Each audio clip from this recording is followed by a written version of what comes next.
luck. I will. Good evening. Everyone, please rise and join the board in pledge. Hand over your heart. I pledge allegiance to the flag of the United States of America and to the republic for which it stands, one nation, under God, indivisible, with liberty and justice for all. Please remain standing and join the board in a moment of silence as we honor our first responders, our veterans, and of course our active military.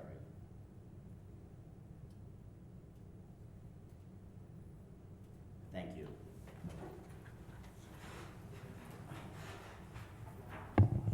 Good evening, ladies and gentlemen, and welcome. This evening we have a brief public hearing with several items on it, followed by a work session. So I will call Mr. Rivera to please read the items. A proposed local law authorizing the property tax levy in excess of the limit established in General Municipal Law 3-C. Okay, so for the last 12 years, at least, since the tax cap law was initiated by New York State, I believe back in 2011, the Village of Mineola has never pierced the tax cap, but NICOM, the New York Conference of Mayors, suggests that municipalities should pass a resolution authorizing the municipality to pierce the tax cap in the event that we have to. We do not anticipate doing it, as we have not done it for the last dozen years or more. I'm very confident that we will not pierce the tax cap. However, we are still working out the budget, so it's just prudent to put this local law, which is then essentially rescinded, or it expires once we present our budget, and it does not pierce the tax cap. Any questions? No. No, this is something that we've done, so just take a vote. Yep. I'll entertain a motion to approve the proposed local law. Motion. Motion by Deputy Mayor Sartori, second by Trustee Casado. Mr. Rivera, please poll the board. Trustee Clark. Yes. Deputy Mayor Sartori. Yes. Trustee Casado. Yes. Trustee Salaski. Yes. Mayor Pereira. Yes. Thank you. Mr. Rivera? Proposed local law amending Chapter 523 of the Municipal Code of the Incorporated Village of Mineola entitled Water, Section 523-20, entitled Permission Required to Turn on Water, and proposed local law amending Chapter 523 of the Municipal Code of the Incorporated Village of Mineola entitled Water, Section 523-28, entitled Water Rates, Fees, and proposed local law amending Chapter 523 of the Municipal Code of the Incorporated Village of Mineola, entitled Water, Section 523-30, entitled Responsibility for Mains and Pipes.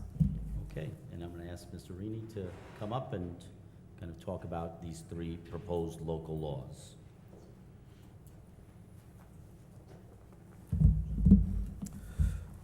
Good evening, Mayor, members of the board, Mr. Gibbons. Good evening. This evening I appear before you in your dual capacity as the Board of Water Commissioners for the Village of Mineola to discuss the proposed amendments to the Village Local Law, Chapter 523, entitled Water, specifically Chapter 523, subsection 20, entitled Permission Required to Turn on Water, Chapter 523, subsection 28, entitled Water Rates, Fees, and Chapter 523, subsection 30, entitled Responsibility for Mains and Pipes. As part of the presentation, I will provide the board with a brief overview of our water system, where we have been, where we are going, and the challenges we have faced over the past few years, the challenge we will face presently, and known challenges we are going to face in the future to justify the need for the proposed amendments to this local law. With regard to the request, amendment to Chapter 523, subsection 20, permission to turn on water, with the recent increase in residents renovating homes, the demolition of existing and building new homes, and the development projects requiring new water services, we have found that some of the contractors are taking to turning on water for construction service purposes without permission or proper protections of backflow devices and water meters being in place. When a new water service is connected, the Water Division puts locks on the shutoffs to prevent the unauthorized use of the water. Unfortunately, we have found that some unscrupulous contractors have been cutting out the curb boxes and directly turning on the water without prior permission or authority, in effect stealing water. The requested amendment would make any individual or company that turns on a water service without prior authority or permission from the village's water division liable for any and all associated costs with the replacement of any damaged equipment, and make this offense punishable in accordance with the village's code, Chapter 1, subsection 6, entitled Penalties for Offenses.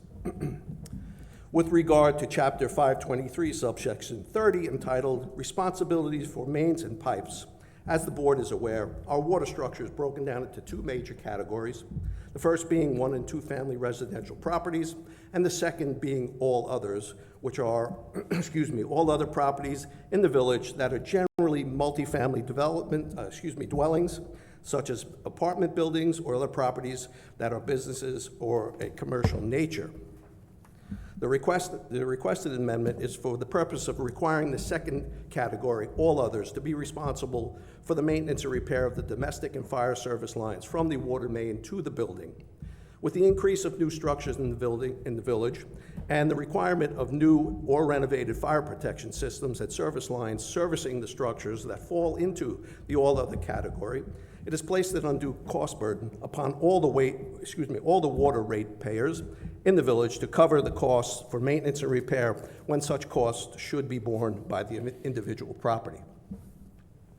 With regard to the requested amendment to 523, subsection 28, entitled Water Rates Fees, as the board is aware, but many of our resident ratepayers may not be aware, the village's water division is not like any of our neighboring water districts. Unlike water districts that were created as a special district of the state of New York, the village's water division does not have the ability or authority to recommend or levy the levy of taxes, as well as establish a charge of rates for water usage by ratepayers, as water districts have the ability to do. Because we are not a water district, we must rely solely upon water rates to fund our operations, our payroll, utilities, facilities, water sampling and testing, equipment purchases, and maintenance and production and treatment and distribution of potable water that meets or exceeds all regulatory standards. As a brief overview, the village's water system draws its water from the ground through the deep wells drilled into the Magathie Aquifer Formation underground and consists of 7 water production wells and treatment plants. We maintain approximately 40 miles of water distribution mains and 2 water storage tanks with a capacity of 2 million gallons of water storage. Of the 7 water production facilities and treatment facilities, 2 are currently out of service.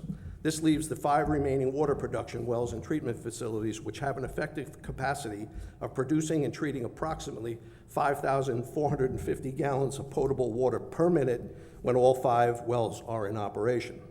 We supply potable water to approximately 21,000 residents through approximately 5,750 water services, consisting of residents, commercial office buildings, restaurants, 2 light industrial areas, many physicians and business offices, and a hospital and school district with all their ancillary buildings and offices, all within the geographic area of approximately 2 square miles of the village of Mineola. All of our 5 operating wells produce and treat water with both approved disinfection and corrosion control systems. One well employs the use of manganese sequestration system, which is to inhibit manganese in the water. The manganese found in the one well location is not harmful. It just creates an aesthetic issue of having a water that can feel a bit slimy and a bit dark in color. We employ both the use of liquid and tablet chlorine for disinfection of our water to remove harmful bacteria, and for corrosion control in our water mains, we use a 25% solution of caustic soda, which offsets the chemical composition of the raw water and prevents corrosion in our ductile iron water mains. Along with the 5 operating production wells, we also maintain 2 storage water tanks, or water storage tanks, excuse me.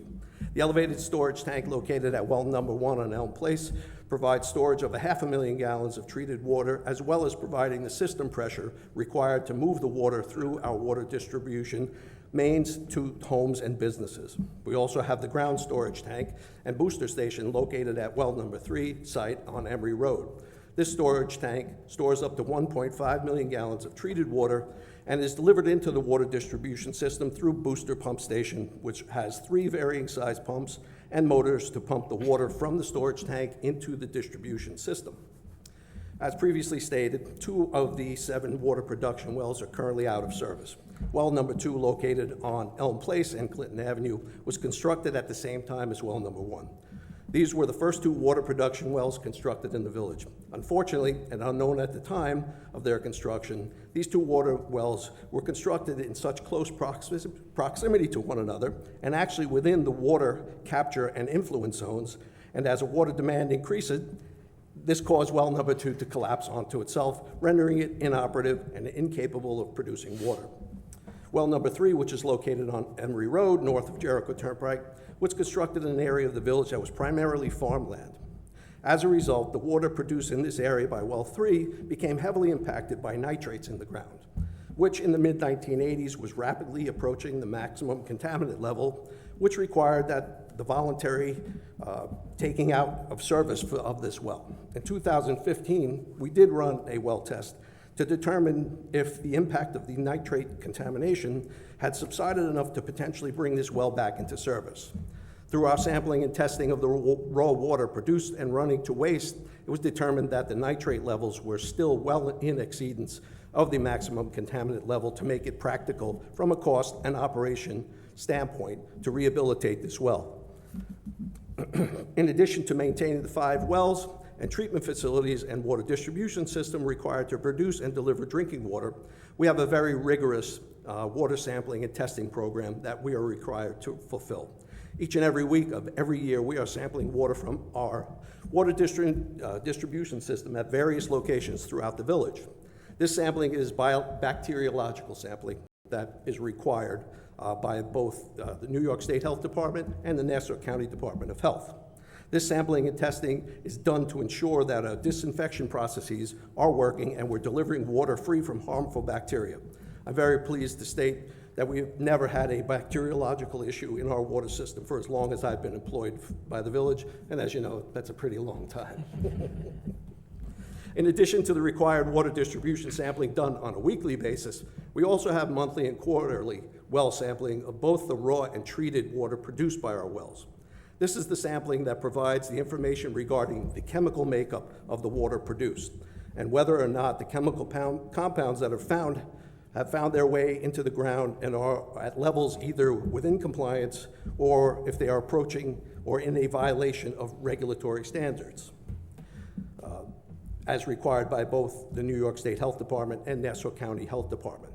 These 2 agencies are basically our higher powers who we are required to answer to, and they provide all the regulations that we must comply with as a drinking water supplier. It is this well sampling that determines the additional level of water treatment required over and above disinfection and corrosion control. This sampling provides us with the information regarding volatile organic compounds, known as VOCs, or inorganic compounds, known as IOCs, as well as the many other compounds that affect our water and that may be and must be removed by advanced water treatment systems.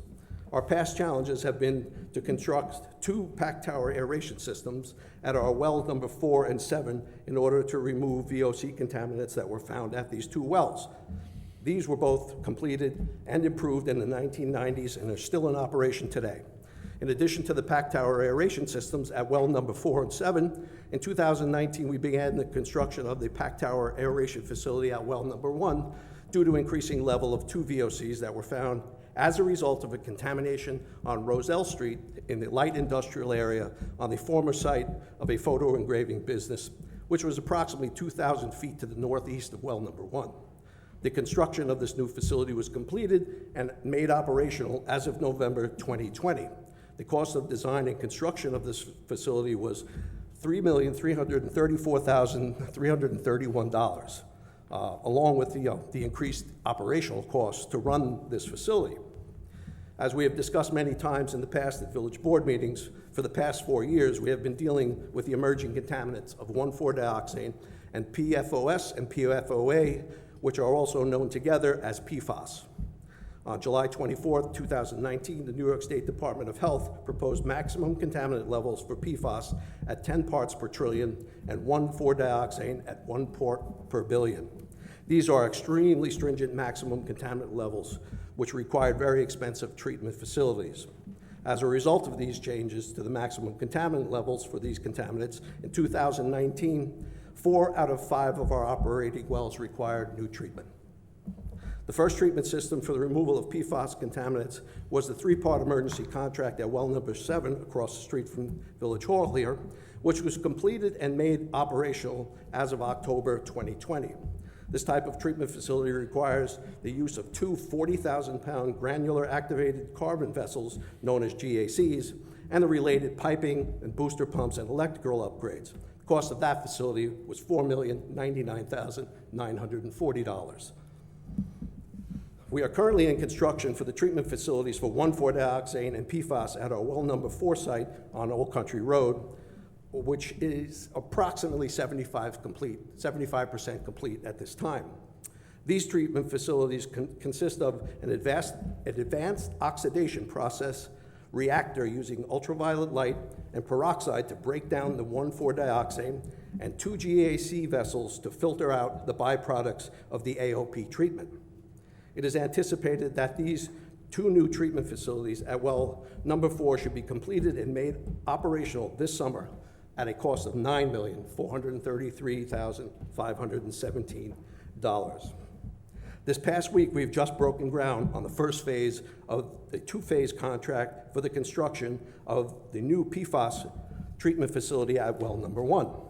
This treatment system shall also require 2 40,000-pound GAC vessels, related piping, booster pumps, electrical upgrades, and the construction of a new building around it, the facility, and should be made ready, and is also being made ready for an AOP treatment for 1,4-dioxane if necessary. So we're trying to think forward and plan ahead in case this becomes necessary, and all of the basic components will be done, and we could basically plug in an AOP reactor should that be required in the future. The first phase of this project of this construction project for this treatment system is anticipated to be completed by the end of May this year and made operational by mid to late June after all its testing, if the project goes as planned. So please hope for good weather. The second phase of this project is the construction of the building around the treatment system, which is currently at the 90% design point and getting ready to go to public bid in late May or June this year. The total estimated cost of this 2-part project is approximately $9,612,000.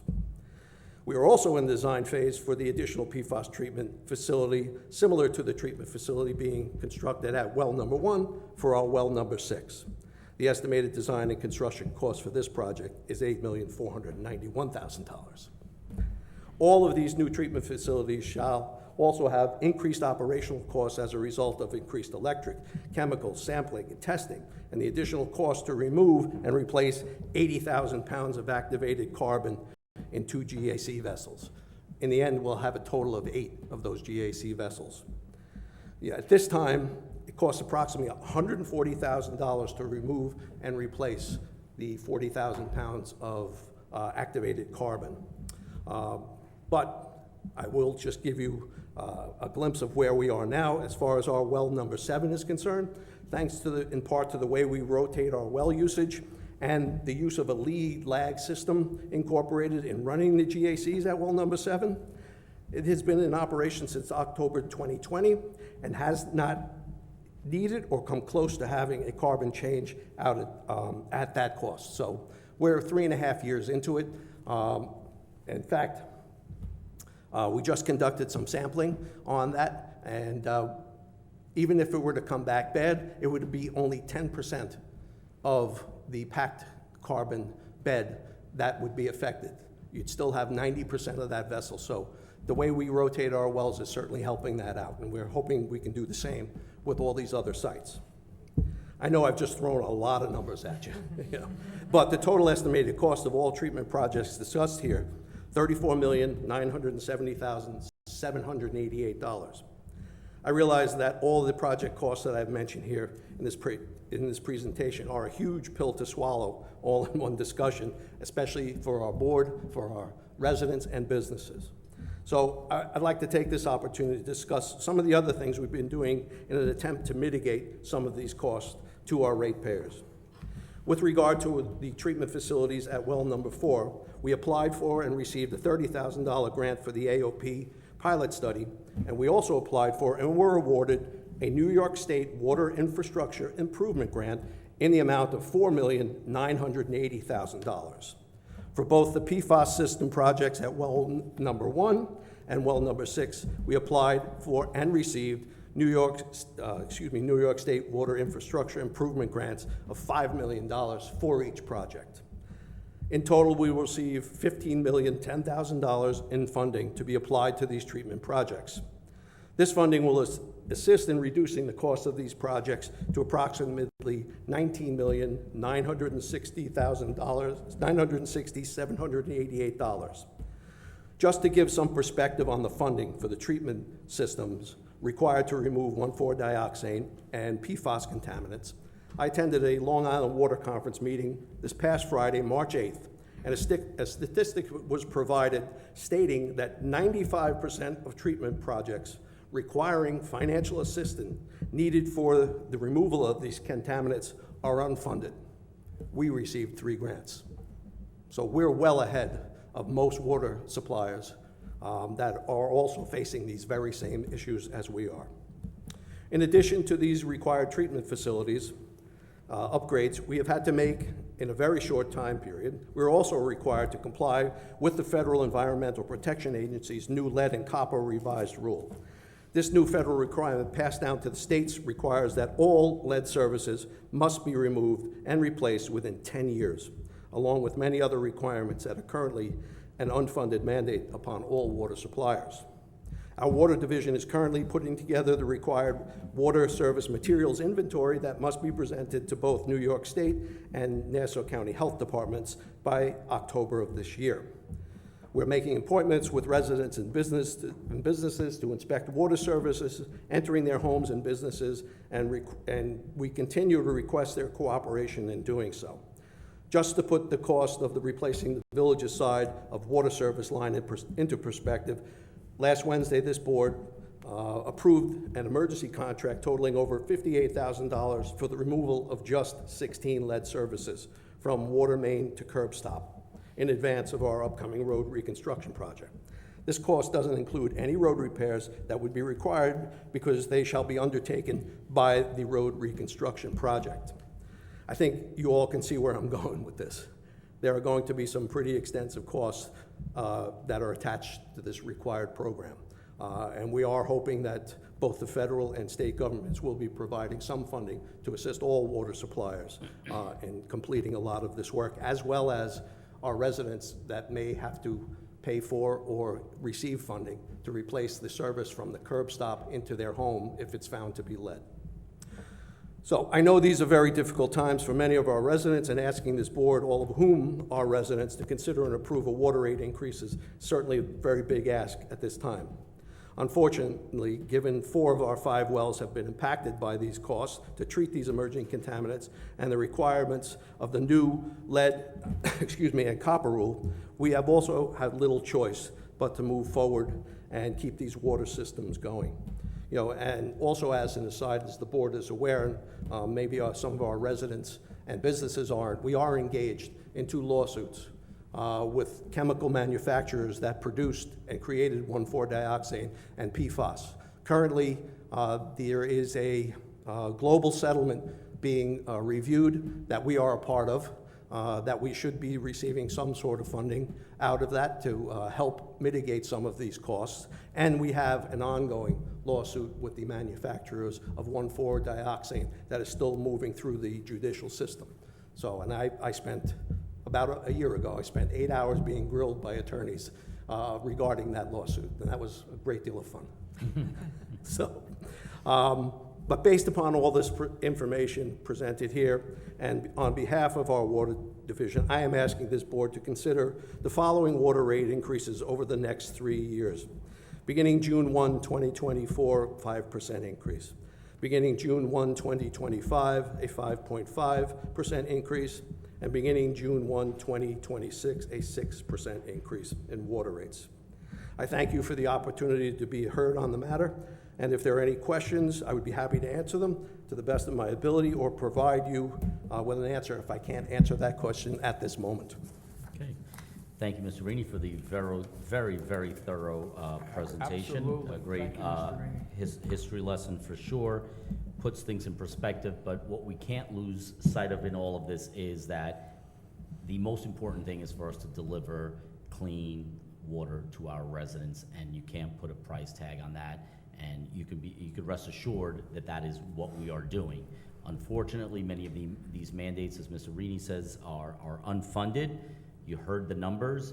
However, we have been out front. We have prepared for the inevitable, and we are prepared for the future, and we will claw back and get as much money as we can. As Mr. Rini said, we've already received approximately $15 million in grants, and we're probably looking to get at least several $1 million when all those lawsuits are settled. But we're not waiting to get that money. We are going ahead and moving forward with preparing each and every well that has to be treated with whatever treatment it requires. So what I'd like to do here is, why don't we take the first and the third one first, because that's pretty easy. So the first proposed local law, which was Chapter 23-20, permission to require to turn on water. Of course, this is the exception, not the rule. This has minimal impact to any residents. This is for that, less than, nice contractor or builder that perhaps has been getting away with certain things. And we're very good at catching, and just so you know that normally the way it's done is if you take water from a hydrant from somewhere else, we have meters that we put on them and then we charge for the water usage, but some people want to go ahead and skip that part. So we're essentially codifying this and saying that they are aware of it and that they will be punished that should they steal any water without paying for it, okay? So I'll entertain a motion to approve the proposed local law to section 523-20. Motion. Motion by trustee Salaski. Do I have a second? Second. Second by trustee Clark. Mr. Rivera. Trustee Clark. Yes. Deputy Mayor Sartori. Yes. Trustee Casada. Absolutely. Trustee Salaski. Yes. Mayor Pereira. Yes. Okay, the second one, we're going to skip actually to the third one, the proposed local law for section 523-30, which is the responsibility for mains and pipes. This essentially puts the responsibility and the cost on the particular business that is doing the work. Again, for the most part, that does not impact the 5,750 water services, just the few that are engaged in that activity. So I'll entertain a motion to approve that. Motion. Motion by trustee Casado. Do I have a second? Second. Second by trustee Clark. Mr. Rivera. Trustee Clark. Yes. Deputy Mayor Sartori. Yes. Trustee Casada. Yes. Trustee Salaski. Yes. Mayor Pereira. Yes. Now, the last one, the water rates and fees, you just saw Mr. Rini, and these water rates and fees obviously are not being raised to try to pay down the $34,970,788, where we would never get there with fees, but the cost of chemicals, the cost of electricity, the cost of doing business, obviously everything has gone up. So 3 years ago, we sat here and we looked at our fee schedule and we raised rates accordingly. And I know that 5% and 5.5% and 6% over the next 3 years may seem pretty high. However, putting it in perspective, the village of Mineola, I have family members who live outside of the village in water districts or in other villages, and I think that we can agree that we get a lot of bang for our buck when it comes to our water service here in the village. Just to put it in perspective, for me, doing those numbers, 5% and 5.5 and 6.5, and trust me, I have a teenage daughter and a teenage son, and lots of laundry and long showers, and so I am definitely above the average of a single family home without a doubt. And these numbers would come out to about $25 a year increase for me. For most people, it would certainly be less than that. So to put it in perspective, most people pay their water bills twice a year, correct, Mr. Rainey, right? Every 6 months. You know, the average homeowner probably pays anywhere from $150 to $200 every 6 months, and some pay more, like me, and others pay less, like Mr. Casado. I but don't shower. I'm gonna send my kids over to his house then. I think it's like 106, Mayor. Okay, so for Mr. Casado, it would be about $10 a year, give or take. But again, just putting it in perspective, and as Mr. Rini just went through it, it's not about just the GACs and the PFAS and 104 dioxane treatments, but it's all those things that we do every single day and every single week, and you know, water main breaks and equipment and chemicals and you know, just the cost of providing water. And so, and again, I still think that it is very, very reasonable for the service that we provide. So I would, does anyone have any questions? Mr. Reedy, any comments? Okay, so I would recommend adopting the fee schedule that is proposed by Mr. Reedy in the Water Department, and I'll entertain a motion to that effect. Motion. Motion by Deputy Mayor Sartori. Do I have a second? Second. Second by Trustee Salaski. Mr. Rivera. Trustee Clark. Yes. Deputy Mayor Sartori. Yes. Trustee Casado. Yes. Trustee Salaski. Yes. Mayor Pereira. Yes. Mr. Rini, thank you very much. Thank you very much. Thank you. Mr. Rini, thank you for that excellent report. Thank you. Thank Thank you. you. And for a job well done. Thank you. I will entertain a motion to close the public hearing. Motion. Motion by Deputy Mayor Sartori. Do I have a second? I'll second. Second by Trustee Casado. All in favor? Aye. Aye. Any opposed? Motion carries. We will be out in 3 minutes for the work session. Thank you.